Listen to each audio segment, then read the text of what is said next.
కాళేశ్వరంపై Teenmar CAG NDSA vigilance నివేదికల ఆధారంగానే విచారణ విధి విధానాలు ముసాయిదాను సిద్ధం చేసిన ప్రభుత్వం నిర్ణీత వ్యవధిలో పూర్తి చేయాలని సూచన.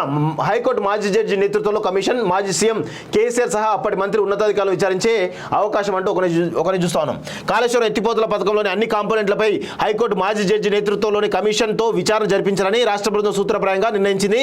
ఈ మేరకు విచారణ విధి విధానాల టర్మ్స్ ఆఫ్ రిఫరెన్స్ టీఓఆర్తో కూడిన ముసాయిదాను సిద్ధం చేసింది. సీఎం రేవంత్ రెడ్డి నీటిపారుదల శాఖ మంత్రి ఉత్తమ్ కుమార్ రెడ్డి ఆమోదించిన తర్వాత దీన్ని హైకోర్టు సమర్పించనున్నారు. వాస్తవానికి కాళేశ్వరం ఎత్తిపోతల పథకంలో జరిగిన అక్రమాలపై సిట్టింగ్ జడ్జితో విచారణ చేయించాలని తొలుత ప్రభుత్వం భావించింది. ఆ మేరకు హైకోర్టుకు లేఖ రాసింది. అయితే సిట్టింగ్ జడ్జిని ఇవ్వడానికి నిరాకరించిన హైకోర్టు మాజీ జడ్జిని సమకూర్చేందుకు గ్రీన్ సిగ్నల్ ఇచ్చింది. దీంతో కాళేశ్వరంపై విచారణకు ప్రభుత్వం రంగం సిద్ధం చేస్తుంది. గత ఏడాది అక్టోబర్ 21న మేడిగడ్డ బ్యారేజ్ కుంగిన విషయం తెలిసిందే. ఆ మరుసటి రోజు అన్నారం సుందిల బ్యారేజ్లో సీపేజీలు బయటపడ్డాయి. కాళేశ్వరంలో అన్ని కాంపోనెంట్లు కలుపుకొని 46,000 కోట్ల దాకా అవినీతి నిధుల దుబారా జరిగిందని కాగ్ ఇప్పటికే ఒక నివేదికను అందించింది. డిజైనింగ్, నిర్మాణం, క్వాలిటీ కంట్రోల్లో లోపాలు, ఆపరేషన్ అండ్ మెయింటెనెన్స్లో వైఫల్యాలే మేడిగడ్డ బ్యారేజ్ కుంగడానికి కారణాలని జాతీయ డ్యామ్ సేఫ్టీ అథారిటీ వెల్లడించింది. నిర్మాణ అంచనాలు పెంచడమే కాకుండా నిర్మించిన తర్వాత కనీస నిర్వహణ పట్టించుకోలేదనే మధ్యంతర నివేదికలో విజిలెన్స్ అండ్ ఎన్ఫోర్స్మెంట్ పేర్కొంది. తాజాగా కాళేశ్వరం అవినీతిలో 33 మంది అధికారుల పాత్ర ఉందని తేలింది. ఈ మేరకు ఆయా నివేదికల ఆధారంగా విచారణ విధి విధానాలను సిద్ధం చేశారు. విచారణ ప్రక్రియను నిర్ణీత వ్యవధిలో పూర్తి చేయాలని ప్రభుత్వం కోరనుంది. ఇందులో భాగంగా మాజీ సీఎం కేసీఆర్తో పాటు అప్పట్లో నీటిపారుదల శాఖ మంత్రిగా పనిచేసిన హరీష్ రావు పలువురు అధికారులను విచారణకు పిలిచే అవకాశాలు ఉన్నట్లు తెలుస్తా ఉంది. సో ఇక కేసీఆర్ పని అయిపోయినట్టే అని మనకు క్లియర్గా తెలుస్తా ఉంది మిత్రులారా.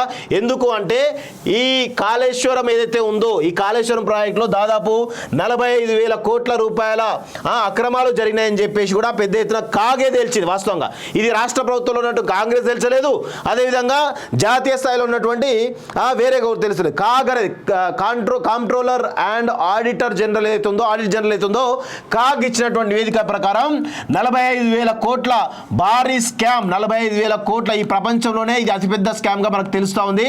45,000 కోట్ల భారీ స్కామ్ ఈరోజు బయటపడుతున్నట్టు మనకి తెలుస్తా ఉంది. దీనికి సంబంధించి 3 నివేదికలు, ఒకటి కాగ్ నివేదికలో 45,000 కోట్ల రూపాయల అక్రమాలు జరిగిన చెప్పి తెలుస్తూ ఉంది. అదేవిధంగా NDSA national dam safety authority ఏదైతే ఉందో వీళ్ళు క్లియర్గా చెప్పడం జరిగింది. NDSA national dam safety authority వాళ్ళు చాలా క్లియర్గా ఆ మేడిగడ్డ, అన్నారం, సుందిలలో ఈ బ్యారేజ్లు ఆగమాగం కట్టిరు, ఆగమేఘాల మీద కట్టేసిరు, వాటి నిర్వహణ సరిగా లేదు అనేటువంటి కోణంలో ఈరోజు అవన్నీ కూడా నిర్వహించడం కష్టమవుతుంది. అవి కుంగే అటువంటి అవకాశం కనబడతా ఉంది. అదేవిధంగా కూలే అవకాశం ఉంది. కాబట్టి మొత్తంగా కాఫర్ డ్యామ్ ఈ మొత్తం బ్రిడ్జిలు ఏవైతే బ్యారేజ్లో పిల్లర్లు ఏవైతే ఉన్నాయో ఈ పిల్లర్లన్నిటి కూడా తొలగించి కొత్తగా నిర్మాణం చేస్తేనే ఈ ప్రాజెక్ట్ అనేది ఉంటుంది. వీళ్ళకి అర్థం అవుతుందో అర్థం కాని పరిస్థితి.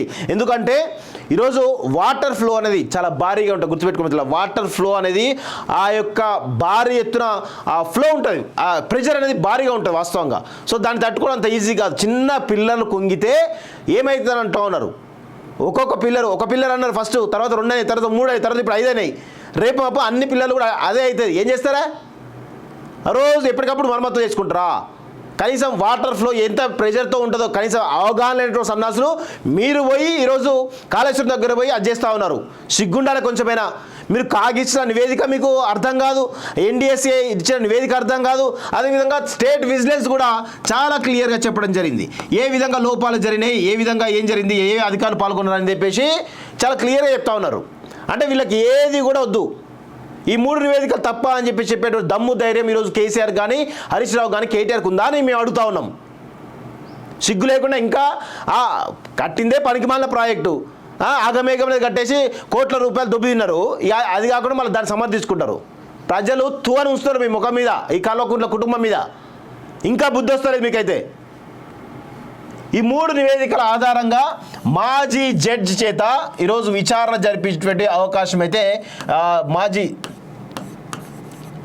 జడ్జ్ తోటి ఈరోజు కాళేశ్వరం విచారణకు ఈరోజు రంగం సిద్ధమైనట్లు తెలుస్తూ ఉంది. దానికి సంబంధించి మరికొద్ది రోజుల్లోగా దాని మీద పెద్ద ఎత్తున అనౌన్స్మెంట్ వచ్చేటువంటి అవకాశం అయితే కనబడతా ఉన్నాయి. సో చూద్దాం మరి రేవంత్ రెడ్డి యొక్క చిత్తశుద్ధి ఏ విధంగా ఉంటుంది. నిజంగా మరి కాళేశ్వరం మీద ఈ దూకుడుగా వ్యవహరించి ఇటు కేసీఆర్ను కానీ హరీష్ రావును కానీ అధికారులు ఎవరైతే వాళ్ళందరినీ కూడా బొక్కలేసేటువంటి ప్రయత్నం చేస్తాడా లేదంటే కేవలం బెదిరించి మరి తన పబ్బం గడుపుకునే ప్రయత్నం చేస్తాడా అనేది వేచి చూడాల్సిన అవసరం ఉంది మిత్రులారా.